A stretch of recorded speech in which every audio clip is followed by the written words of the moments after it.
इस वीडियो के अंदर Nifty small cap 250 quality 50 index fund जो डीएसपी की तरफ से आ रहा है उसको कंपेयर करेंगे एक्टिव स्मॉल कैप फंड्स के साथ। कौन सा बेहतर है, क्योंकि मार्केट में जब कोई नई चीज आती है तो उसके ऊपर बात करना जरूरी होता है। मैंने इसके ऊपर अलग से एक वीडियो बनाया था जिसमें इसको स्मॉल कैप 250 इंडेक्स के साथ कंपेयर करके बताया था, तो वहां पे हमें जानने को मिला था कि स्मॉल कैप 250 इंडेक्स से शॉर्ट एंड लॉन्ग टर्म दोनों टाइम पीरियड में बेहतर इंडेक्स है। क्वालिटी 50 इंडेक्स बेहतर रिटर्न दिया है उसने पास्ट में। अगर हम देखें तो पास्ट रिटर्न फ्यूचर की गारंटी नहीं देते हैं, लेकिन पास्ट में स्मॉल कैप 250 इंडेक्स को ओवर परफॉर्म किया है, बढ़िया रिटर्न उससे दिया है क्वालिटी 50 इंडेक्स ने, जो कि स्मॉल कैप 250 इंडेक्स से ही 50 स्टॉक्स को चुन के बनाया गया एक इंडेक्स है। कैसे चुना जाता है? बेहतर आरओई रिटर्न ऑन इक्विटी बढ़िया होना चाहिए, डेट टू इक्विटी कर्ज कंपनी पे कम होना चाहिए, ईपीएस ग्रोथ कंसिस्टेंट एंड बढ़िया, मतलब अर्निंग पर शेयर ग्रो करते रहना चाहिए बढ़िया तरीके से। ऐसे में ऐसे 50 सबसे बेहतरीन स्टॉक्स को चुन के निकाला जाता है, तो इसको मिलाकर ये इंडेक्स बनाया गया। अगर एक्टिवली फंड के साथ, एक्टिवली मैनेज फंड के साथ इसका हम कंपैरिजन करते हैं तो अगर पिछले 5 साल का हम डेटा उठा के देखते हैं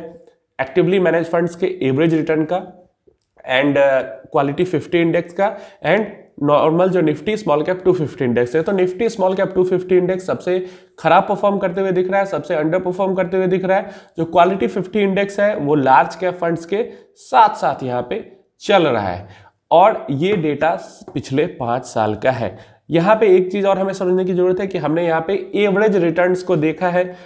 small cap actively manage small cap funds के, तो पिछले 5 सालों में ऐसे भी स्मॉल कैप फंड्स होंगे एक्टिवली मैनेज जिन्होंने इसको आउट परफॉर्म किया होगा, जिसने इससे बढ़िया रिटर्न दिया होगा, और कुछ फंड्स होंगे जिसने इससे खराब रिटर्न दिया होगा, तभी एवरेज रिटर्न इसके बराबर है। कुछ ने खराब कुछ ने अच्छा, तो इसके बराबर हो गया एवरेज रिटर्न। लेकिन जब हम लॉन्ग टर्म देखते हैं डेटा तो वहां पे हमें कहानी थोड़ी सी चेंज होती हुई दिखती है। जैसे अगर हम 9 इयर्स का डेटा देखते हैं तो 13 फंड्स में से 6 फंड ने 70% ऑफ द टाइम जो क्वालिटी 50 इंडेक्स है उसको आउट परफॉर्म किया, उससे बढ़िया परफॉर्मेंस दिखाया है। अगर 7 साल का डेटा देखते हैं तो 14 फंड्स में से 6 फंड ने आउट परफॉर्म किया है। अगर 17 फंड से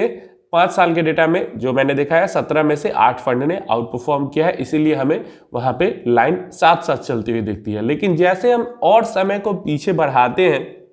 तो वहां पे हमें दिखता है कि 15 सालों में 15 साल पहले 7 स्मॉल कैप फंड्स थे, इन 7 स्मॉल कैप फंड्स में से एक भी फंड ने आउट परफॉर्म नहीं किया है क्वालिटी 50 इंडेक्स को। पिछले 12 सालों में 8 फंड में से एक फंड ने आउट परफॉर्म किया है क्वालिटी 50 इंडेक्स को। देखो यहाँ पे हमें ये समझने की जरूरी है, जो ये क्वालिटी स्टॉक्स निकाले जा रहे हैं स्मॉल कैप 250 इंडेक्स के अंदर से, ये भी तो एक तरीके की स्ट्रेटजी है कि वहां पे हाँ आरओई इतना बढ़िया होना चाहिए, डेट टू इक्विटी इतना कम होना चाहिए, ईपीएस ग्रोथ इतना होना चाहिए, तभी ये इस इंडेक्स में आ सकता है। एक तो ये चीज आती है कि ये भी एक तरीके की स्ट्रेटजी है। और अगर हम यहाँ पे देखें पिछले 15 सालों में किसी भी फंड ने आउट परफॉर्म नहीं किया है इसको। 15 साल पहले जो फंड्स थे एक्टिवली मैनेज्ड वो बेहतर, उस टाइम पे उतनी रिसोर्सेज अवेलेबल नहीं थी, उतने बढ़िया टेक्नोलॉजी अवेलेबल नहीं थी। लेकिन जब हम ये जो क्वालिटी 50 इंडेक्स की बात करते हैं तो इसकी स्ट्रेटजी उस टाइम पे भी यही थी और अभी भी यही है, मतलब बैक टेस्ट में ही देख रहे हैं, लेकिन उस टाइम पे भी यही स्ट्रेटजी बैक टेस्ट में भी थी और अभी भी यही स्ट्रेटजी है। लेकिन उस टाइम के मुकाबले में अगर अभी के हम फंड्स देखें तो अभी बेहतर टेक्नोलॉजी हो चुकी है, बेहतर फंड मैनेजर्स हो चुके हैं, बेहतर रिस्क रिवॉर्ड रेशियो रखने वाले फंड मैनेजर्स हो चुके हैं, आउट ऑफ द बॉक्स जाके काम करने वाले फंड मैनेजर्स हो चुके हैं। और इसीलिए जब हम 5 इयर्स टाइम पीरियड में देखते हैं तो हमें देखने को मिलता है कि 50% से ज्यादा फंड्स जो है उन्होंने इस इंडेक्स को बीट कर दिया। रीजन यही है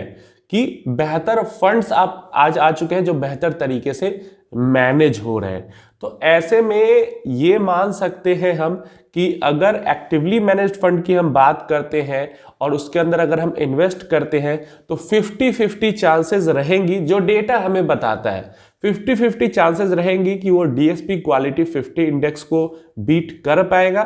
और 50-50 चांसेस रहेंगी कि इस फंड को बीट नहीं कर पाएगा। एंड डेफिनेटली अगर डीएसपी का जो ये क्वालिटी 50 इंडेक्स फंड है इसके अंदर में इनफ्लो बढ़ता है तो आगे चल के और भी एएमसीज है जो इस तरीके की इंडेक्स फंड लॉन्च करेंगी, लेकिन अभी ये जो DSP small cap 250 quality 50 index fund है ये इकलौता इस तरीके का फंड है एंड डेफिनेटली वर्थ इस पे फोकस किया जा सकता है क्योंकि नई चीज भी मार्केट में आ रही है और ऐसी चीज भी मार्केट में आ रही है जो कि पहले से जो स्मॉल कैप कैटेगरी के इंडेक्स फंड्स थे,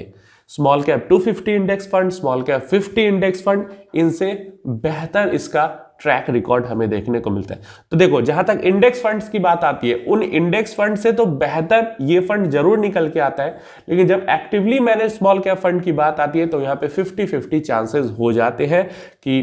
दोनों में से कोई भी बेहतर परफॉर्म कर सकता है। तो यही डेटा बताता है और यही यहाँ पे मेरी राय भी है। डेफिनेटली ये जो नॉर्मल इंडेक्स फंड्स आते हैं और जो एक्टिवली मैनेज्ड फंड्स हैं उनसे कम वॉलेटाइल भी ये फंड होगा।